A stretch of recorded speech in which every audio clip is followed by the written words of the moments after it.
Blue gold. The global water crisis and its dire consequences. The global water crisis can no longer be neglected. The fact that many people are forced to drink contaminated water has formally become a major topic of discussion, and it is not surprising that privatization has prioritized profits over general welfare.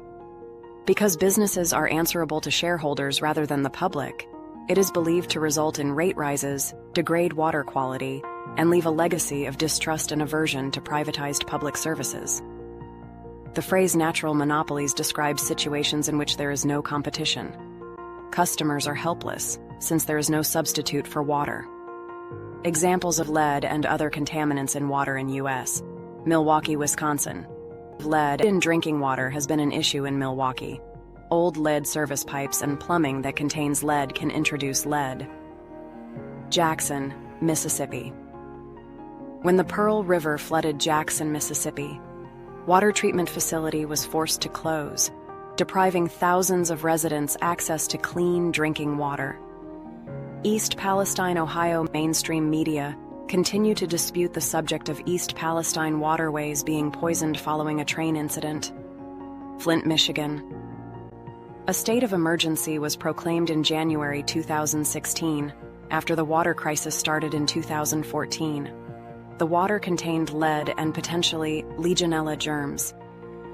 The Flint River is now the city of Flint, Michigan's municipal water supply instead of Lake Huron water, which is supplied by Detroit. Water distribution pipes corroded as a result of the transition, released lead and other impurities into municipal drinking water. In 2016, pipes started to be replaced. Camp Lejeune. From the 1950s until 1985, lead and other pollutants tainted the drinking water of Camp Lejeune, North Carolina.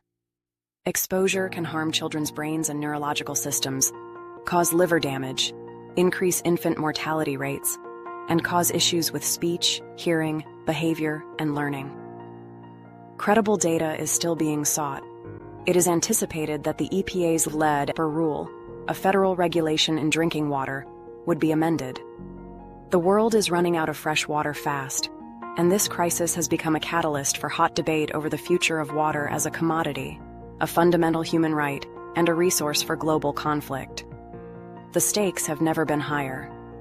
The Great Debate: Human versus cyclical climate change.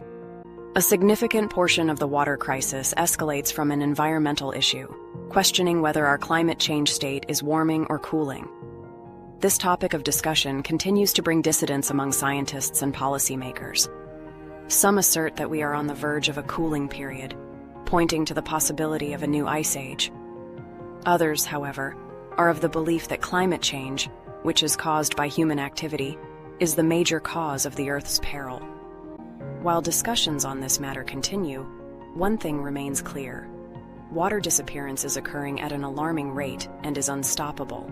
Whether climate change is human-made or cyclical, its effect on water stocks at the global level is unquestionable.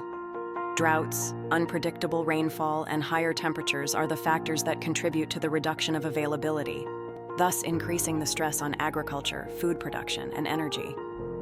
The most vulnerable regions in the world are mostly from Africa, and the Middle East is experiencing the most serious impacts of this crisis.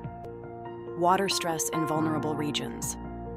Water crises are common in countries like Bahrain, Cyprus, Kuwait, Lebanon, Oman, Qatar, Saudi Arabia, Israel, Egypt, and Libya.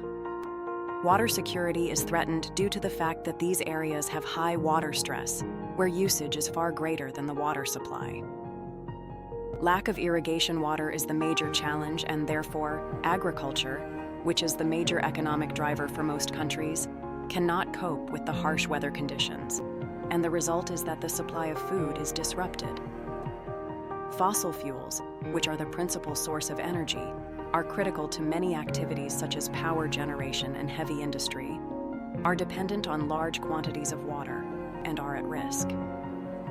As an aside, why do certain nations get away with allowing carbon emissions to reach record levels? Reports on IPCC, the Paris Climate Accord, discussions at a climate conference. The word projected is frequently used in reference to fossil fuels. This might just be a component of a quiet global economic restructuring. Going back to the subject, in Egypt, the Nile River, which was once a source of abundant fresh water, becomes a battlefront for survival. The building of dams upstream, such as Ethiopia's Grand Renaissance Dam, has brought about diplomatic tensions among nations as they scrap for control of the available water resources. Saudi Arabia, the premier country that gains from the distillation process from the sea, has to pay the highest of its kind of expenses in the process. These points are very striking because they point out that insufficient water can destabilize a country by making the available resource a geopolitical war. Who owns water? The privatization of life's most vital resource. As the water shortage continues, companies have grabbed the opportunity to make a profit on what people consider as a fundamental human right. Water privatization has enabled companies to acquire this basic necessity, turning it into a profitable commodity. In cases like in the USA, where droughts occur more often, companies are obtaining water rights, making citizens and farmers just have to pay the price of losing their livelihoods. The phrase blue gold describes this living reality so well. The water markets have become as sought after as oil, and those who dominate them therefore acquire massive power. In Mexico, Brazil, and some parts of Africa, transnational corporations are exercising monopolistic powers to water access by often displacing indigenous people in the process.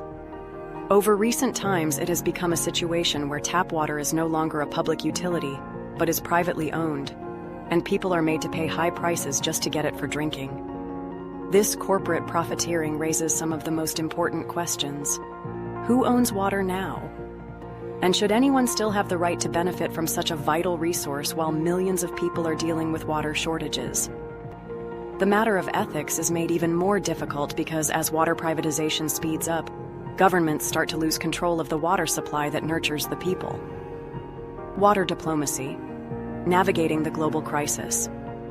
The global geopolitical scenario is definitely shifting with nations tackling water diplomacy, the intricate dialogues that decide who receives less water. In instances such as Turkey and China's plans for large building projects for water shortage-solving purposes, they are doing so to their own disadvantage. More to the point, these actions have also strained the relations as countries downstream are worried about the water issue as well. Countries that are upstream are additionally developing new means to get more water, thereby threatening the water supply of downstream countries. In Africa, water diplomacy is an absolutely critical issue. The Niger River Basin is an excellent demonstration of how freshwater conflicts can spiral into broader conflicts when resource-sharing issues progress into conflicts. As the water scarcity condition gets more acute, collective actions will be key to peace and preventing water wars. It is unfortunate that the plain reality is that there is a possibility of disaster, even with the uncertain terms on the water diplomacy front. The human toll. Will humanity rise or falter? The global water shortage problem is not only a political or environmental one, but a crucial humanitarian one as well.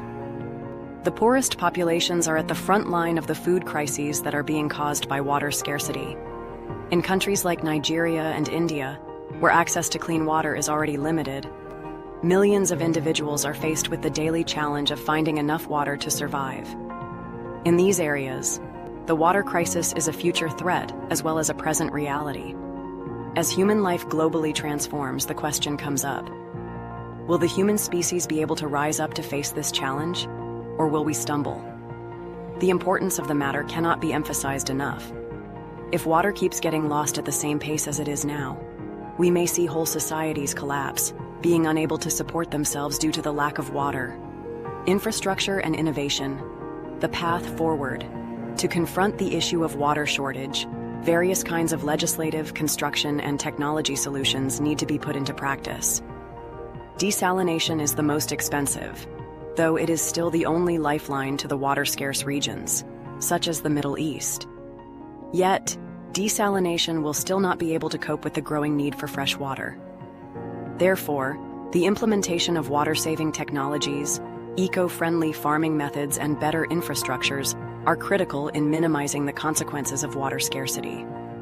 Besides that, Global water diplomacy must be given top priority. Countries need to join forces and exchange resources and technologies to prevent water scarcity, which causes conflicts.